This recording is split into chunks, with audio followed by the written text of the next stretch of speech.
someday forget your face, Stephen McDaniel.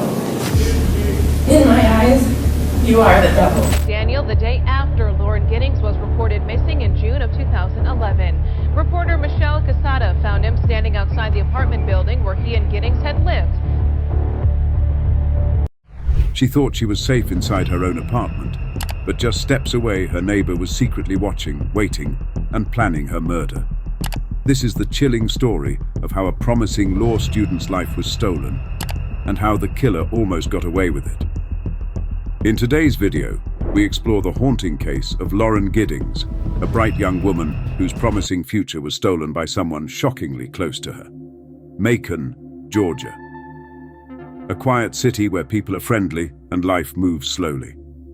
It was here in 2008 that Lauren, 27, moved from Maryland to chase her dream of becoming a public defender. She was the eldest daughter of Karen and Bill, and the big sister to Sarah and Caitlin. At the heart of their family was also Butterbean, Lauren's beloved puppy, who they all jokingly called the real star. Lauren quickly adjusted to her new home. She was hardworking, intelligent, and determined.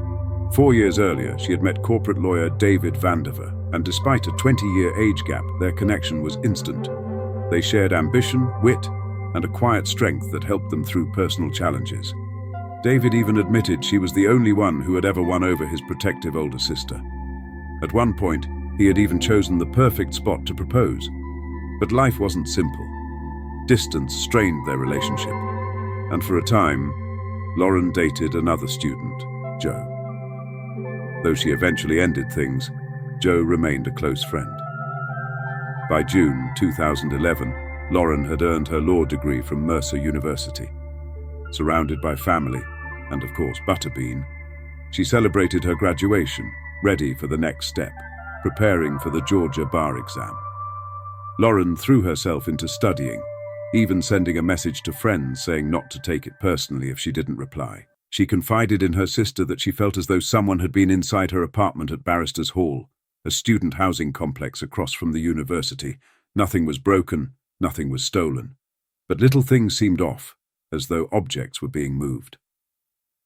On June 25, 2011, late at night, Lauren sent David an email saying she felt uneasy, like someone was watching her.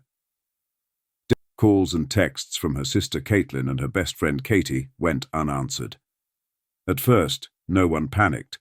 Something was wrong. Caitlin asked a fellow student, Ashley, to check on her.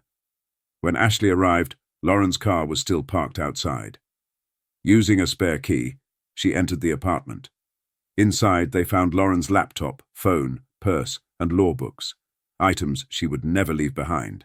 Even more chilling, she was supposed to move out the very next day. Where had she gone? Word spread quickly.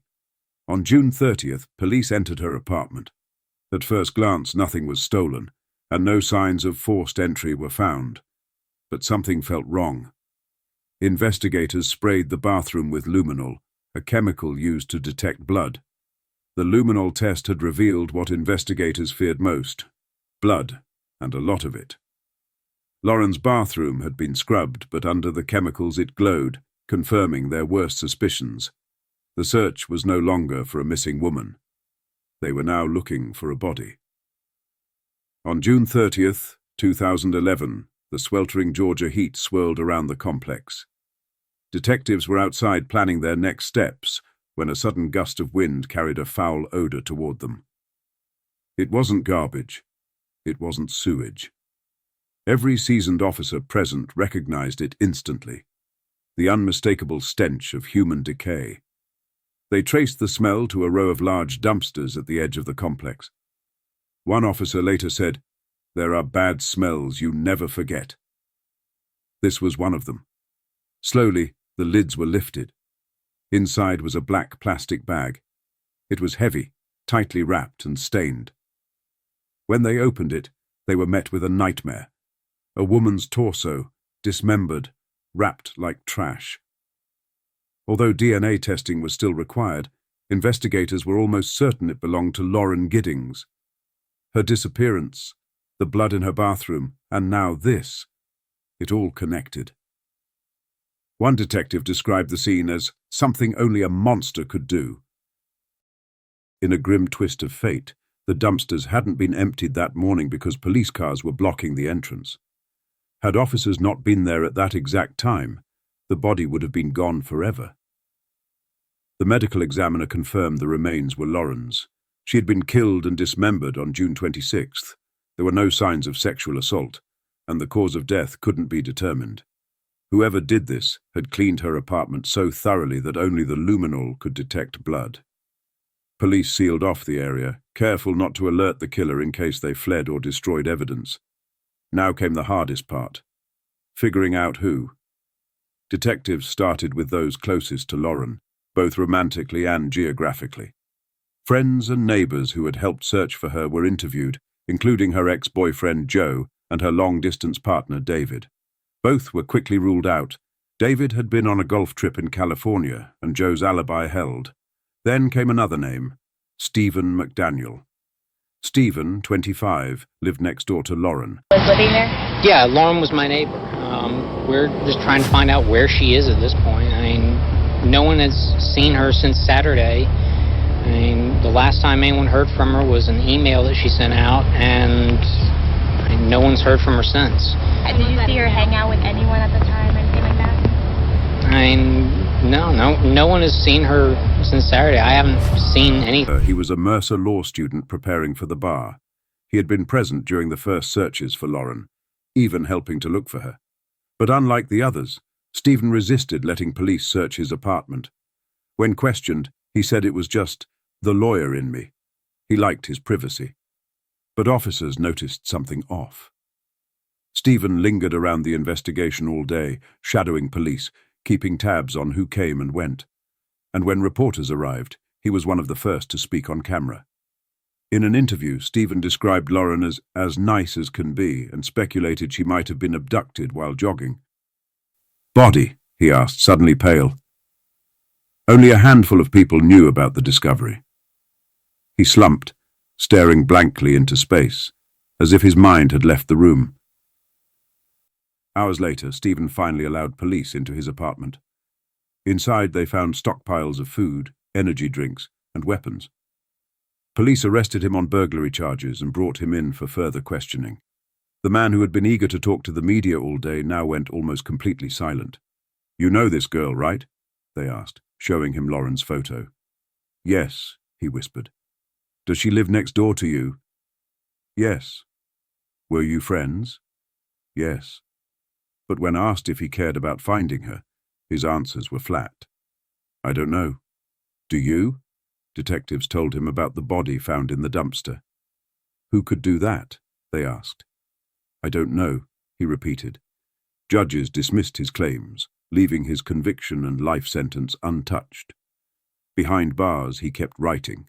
Lauren's family, meanwhile, held on to her memory, her kindness, her ambition, her dream of becoming an attorney. Justice had come.